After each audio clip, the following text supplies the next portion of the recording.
গুরুর ব্রহ্মা গুরুর বিষ্ণু গুরুর দেব মহেশ্বর গুরুরেব পরং ব্রহ্ম তস্মৈ শ্রী গুরবে নমঃ।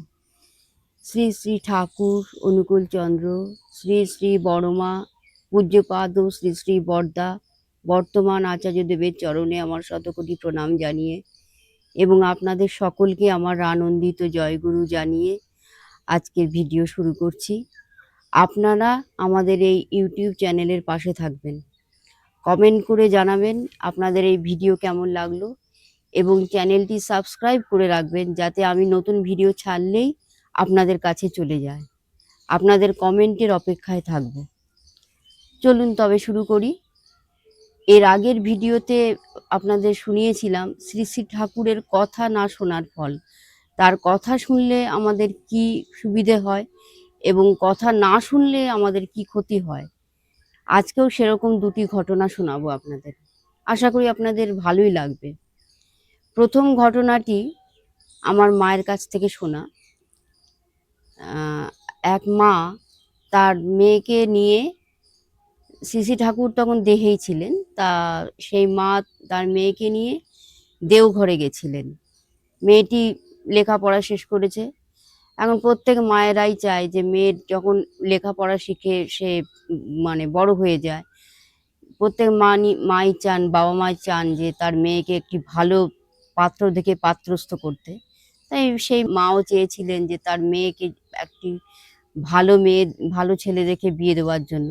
তাই সেই জন্যেই তিনি দেওঘরে তার মেয়েকে নিয়ে গেছিলেন শ্রী শ্রী ঠাকুরের কাছে। তা শ্রী শ্রী ঠাকুরের কাছে উনি গিয়ে তার মেয়ের কথা নিবেদন করতেই শ্রী শ্রী ঠাকুর তার মেয়ের দিকে তাকিয়ে সেই মাকে বললেন, ওকে বিয়ে দিস না, থাক না একটা মেয়ে ঘরে, একটা মেয়ে ঘরে থাকলে কি হয়েছে, কিচ্ছু হবে না, ওকে বিয়ে দিস না। তা মা তো আর কিছু বললেন না, ঠাকুরকে প্রণাম করে উনি চলে এলেন। তারপরে উনি বাড়ি ফিরে তার ঋত্বিক দেবতাকে বললেন যে ঠাকুরকে আমি আমার মেয়েকে নিয়ে গেছিলাম দেওঘরে, তা আমার মেয়েকে দেখে ঠাকুর এই কথা বললেন। আমি তো বুঝতে পারলাম না কেন ঠাকুর এ কথা বললেন, আপনি বলুন তো এর কারণ কি। তখন ঋত্বিক দেবতা মাকে বললেন, মা, সেই কথা বলার ক্ষমতা তো আমার নেই, ঠাকুর কেন আপনার মেয়েকে বিয়ে দিতে বারণ করেছেন তা তিনিই জানেন, আমি তো সেটা বলতে পারবো না মা। তবে আপনি কি আপনার মেয়ের কোনোদিন কুষ্টি করিয়েছিলেন, কাউকে হাত দেখিয়েছিলেন? তা সেই মাটি বললেন, না বাবা, আমি কাউকে দিয়ে আমার মেয়েকে কোনোদিন হাত দেখাইনি বা কুষ্টি করিনি। তখন সেই ঋত্বিক দেবতা সেই মেয়েটিকে এবং মেয়েটির মাকে নিয়ে একজন জ্যোতিষ চর্চা করেন এরকম একজন মানুষের কাছে নিয়ে গেলেন।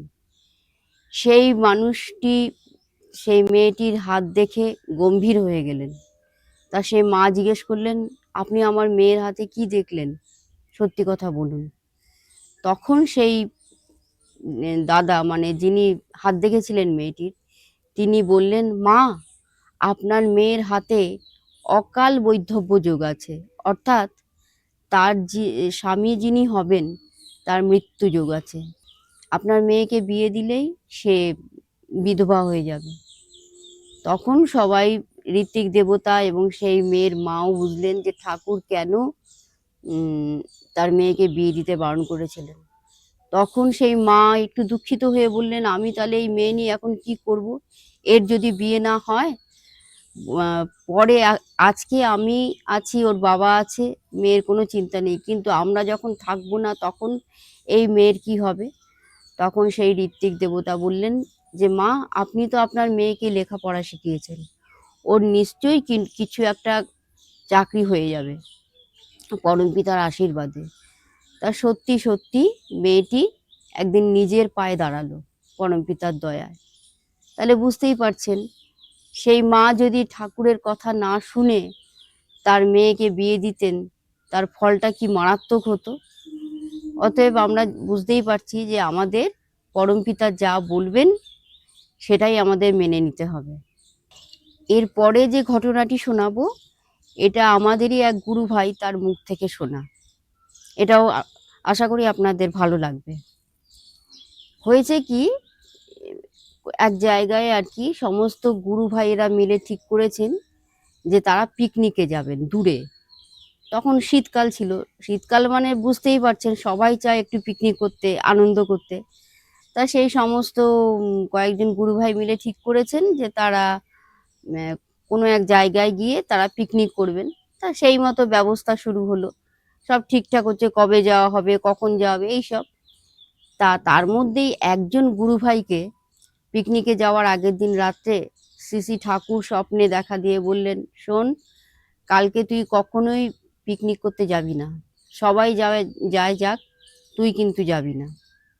তা সেই গুরু ভাই সকালবেলা উঠে উনি মানে ভাবলেন যে শ্রী ঠাকুর যখন বারণ করেছেন আমার তখন না যাওয়াটাই ভালো, আমি যাব না।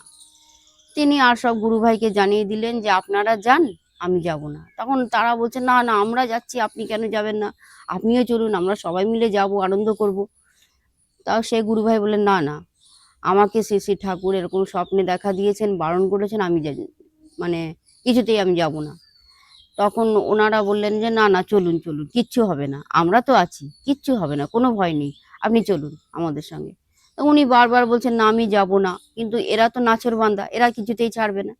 তা উনি আর কি করবেন, সবাই যখন এত করে বললেন উনিও গেলেন। অনেকটাই দূরে ওনারা গাড়ি করে গেছেন, খুব আনন্দ করে সবাই মিলে। যাই হোক, তা সেখানে গিয়ে সব ওখানে পিকনিক করতে গিয়ে সমস্ত রান্না বান্না হচ্ছে, কাজকর্ম হচ্ছে, কে জল নিয়ে আসছে, কে তরকারি কাটছে, কে হয়তো উনুন তৈরি করছে, এইসব কাজকর্ম করছে, মানে ওনাদের খুব একটা আনন্দ হচ্ছে আর কি। শীতের সকাল, একটা খুব সুন্দর ঝলমলে রোদ উঠেছে, একটা খুব সুন্দর একটা পরিবেশ। তখন এবার কি হয়েছে, ভাত বসানো হয়েছে, ভাত বসানো মানে একটা স্টোভে আর কি রান্নাটা হচ্ছিল আর কি। তা সেই অনেকেই তো পিকনিক করতে গেলে তো বুঝতেই পারেন, অনেকে হয়তো কেউ খেলছে, কেউ তাস খেলছে, এরকম ব্যাপার। তা ভাতে ভাত বসিয়েছে, ভাত যখন মানে ভাতের যখন ফ্যান পড়তে শুরু করেছে, তা উনি দেখছেন যে কাছাকাছি কেউ নেই, উনি সবাইকে ডাকছেন, কেউ আসছে না। সে ওদিকে এদিক ওদিক ঘুরছে, কাজ টাজ করছে। যাই হোক, উনি ভাবছেন যাকগে আমি তো আছি। উনি কি করেছেন, ভাতের মধ্যে ঢাকনাটা দেয়া ছিল, এবার উনি ভাতের হাঁড়ির ঢাকনাটা খুলতে গেছেন। খুলতে গিয়ে কিভাবে সেই ভাতের হাঁড়ি মানে ছিটকে এসে তার গায়ের ওপর পড়েছে। বুঝতে পারছেন তার কি অবস্থা, একটা ফুটন্ত ওরকম ভাত যদি কারোর গায়ে পড়ে তার অবস্থাটা কি হয়। এদিকে উনি তো প্রচন্ড জোরে চিৎকার করেছেন। ওনার চিৎকার চেঁচামেচিতে সমস্ত গুরু ভাইরা এসে হাজির, এসে দেখছেন উনি একদম যন্ত্রণায় জ্বালায় ছটফট করছেন। গরম ভাতের ফ্যান তার গায়ের উপর পড়েছে, ভাতও পড়ে গেছে। পিকনিক করা তো মাথায় উঠে গেল। সমস্ত গুরু ভাইরা তাকে নিয়ে ছুটলেন ডাক্তারের কাছে, হসপিটালে নিয়ে গেলেন। হসপিটালে নিয়ে যাওয়ার পর অনেক দিনই তিনি হসপিটালে ভর্তি ছিলেন। তাকে চিকিৎসা করিয়ে তিনি সুস্থ হলেন বটে, তার জীবনহানি হয়তো হলো না, কিন্তু ওই যে তিনি কষ্ট পেলেন। তিনি যদি শ্রী ঠাকুরের কথা শুনে সেদিনকে না যেতেন পিকনিকে, হয়তো তার এই কষ্টটা হতো না। তাহলে আমরা সবাই বুঝতেই পারছি যে আমাদের শ্রী ঠাকুরের কথা শুনে চলা উচিত সব সময়। তিনি যা বলে দেবেন আমাদের সেটাই করতে হবে, না হলেই কিন্তু আমাদের অনেক রকম দুর্ভোগে পড়তে হবে, বিপদে পড়তে হবে। আজকের ভিডিওটি শুনে আশা করি আপনাদের ভালোই লাগলো। আপনাদের কমেন্টের অপেক্ষায় থাকবো, কমেন্ট করে জানাবেন এই ভিডিও আপনাদের কেমন লাগলো। আপনারা পরমপিতাকে মাথায় নিয়ে চলুন, সকলে ভালো থাকুন, সুস্থ থাকুন, ইষ্টকর্ম করুন।